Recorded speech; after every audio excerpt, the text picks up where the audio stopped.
Episode number 30.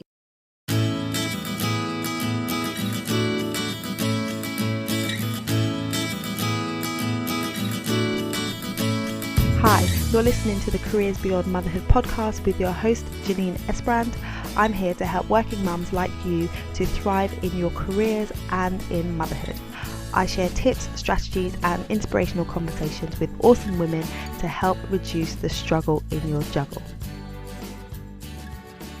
Time for a say, Mummy.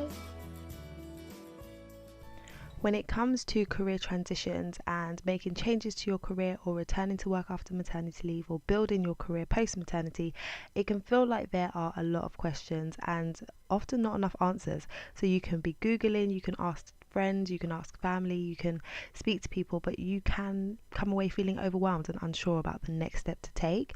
So I've decided to put together a 30-day Q&A series where I will be answering the questions, so answering the really common questions and providing insight that I have gained over the past few years working with individual clients and from my personal experience as a lawyer who transitioned from being an ambitious working woman to being a working mum. So I bring to you my insights from that perspective and also my perspective as a career coach. So without further ado, let's jump into today's question and answer. Hello, and welcome to day 3 of 30 days of Q&A. So today I'm going to be answering the question that I got around landing a job interview. So how do I actually land that job interview? So that's what we're talking about today.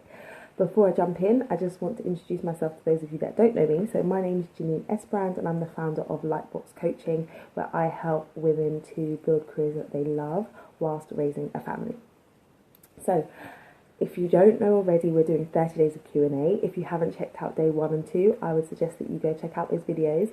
But yeah, today we're talking about how do you land that interview. So when you're going through the job search process, you really want to be making sure that you're setting everything out in terms of your CV and your cover letter in a way that's going to put you in the best light. But how do you do that? So type 1 in the comments if this is a challenge for you, or if this is something that you struggled with and you're trying to figure out, well, how do I make myself stand out so that I actually get to that interview? So type below and let me know. So the number one thing that you need to do in order for you to stand out is to realise that it's not about you. It's not about you. So even though you are applying for the job, and even though you want to be selling your skills and you want to be demonstrating how you're suitable, the organisation is what you really need to be thinking about, and what they're looking for and what their goals are is what you really need to focus on. And the reason why you need to do that is because when the person is reviewing your CV or your cover letter, what they're really doing is seeing whether you are the person to help solve their problem. So if they're hiring, that means that either somebody's left the company and you're replacing them, or you would be replacing them, or it means that they're expanding their team. So as they're reading through your CV and your cover letter, in the back of their minds, they're thinking, is this person going to be able to help us to achieve our business goals? So when you are preparing your CV and your cover letter, you need to make sure that you're doing it in a way that makes it easy for them to say yes to that question. So you don't want to make it all about you when you're putting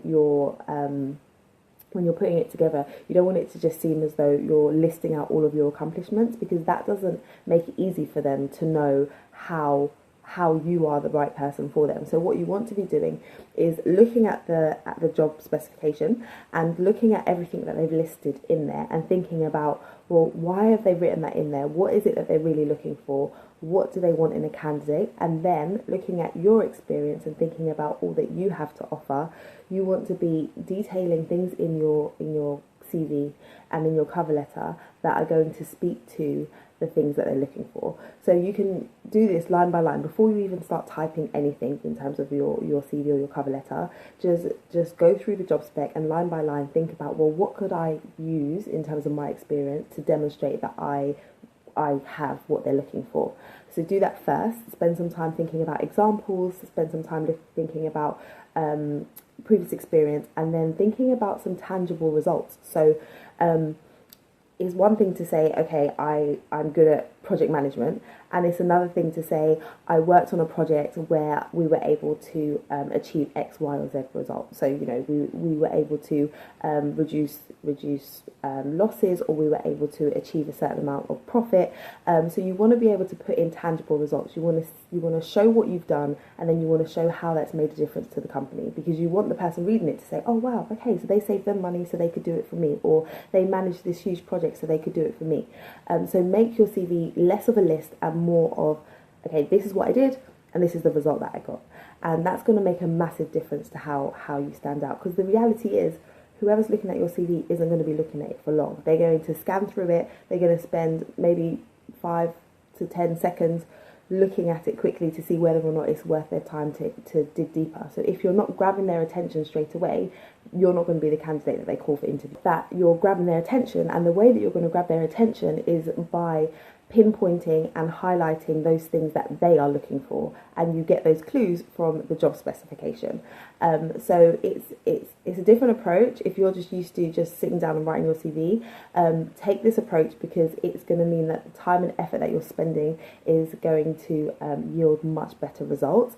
And this is part of the reason why you hear people say, okay, am I supposed to do a different CV and cover letter for every job that I'm applying for? Well, yes, you are. In a sense, you might be applying for a group of jobs that are very similar, so you might only need to tweak your documents here and there, but ultimately you're looking at every job that you're applying for, and you're making sure that you're demonstrating through your CV and your cover letter how you meet what they're looking for, and how you can be the person who's going to add value to their organisation, and who's going to be able to go in and get things done really quickly, hit the ground running, and be an asset to their team, because ultimately they want to hire somebody who's going to fit in well with their team but going to get the work done.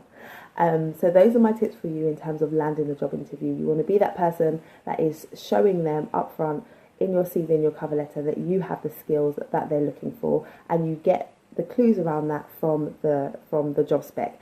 And if you want to go a step further, you can do more research around the company. So social media makes it really easy now for you to find out information that wouldn't otherwise be available, say, on the company. So you can spend some time looking on social media. So if you're applying for a company, you can check out their Twitter account, you can check out their LinkedIn, you can even check out their Facebook, and just see the types of things that they're posting, because those can give indicators to maybe some of the upcoming projects they're working on, maybe the direction that the company's going in. And so if you can find some areas where you've maybe had previous experience, then you know that you want to highlight that in your CV and your cover letter, because that's an area of focus for the company.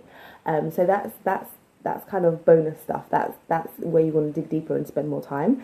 But yeah, I would absolutely advise you to do that, because it's not hard to do, but it could be a massive difference between you and another candidate who hasn't spent the time to do that additional research.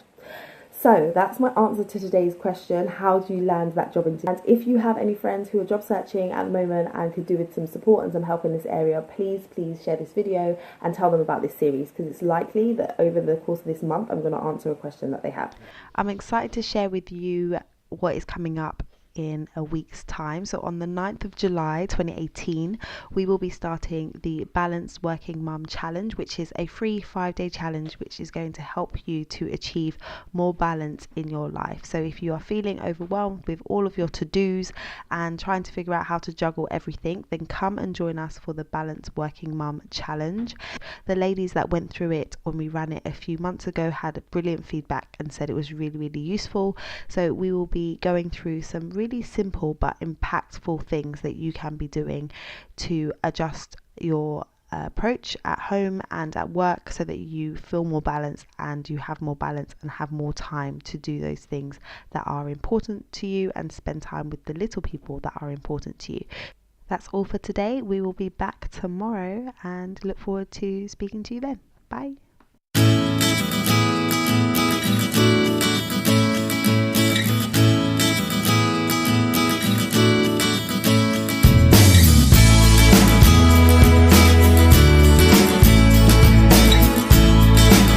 This podcast features music from Sound.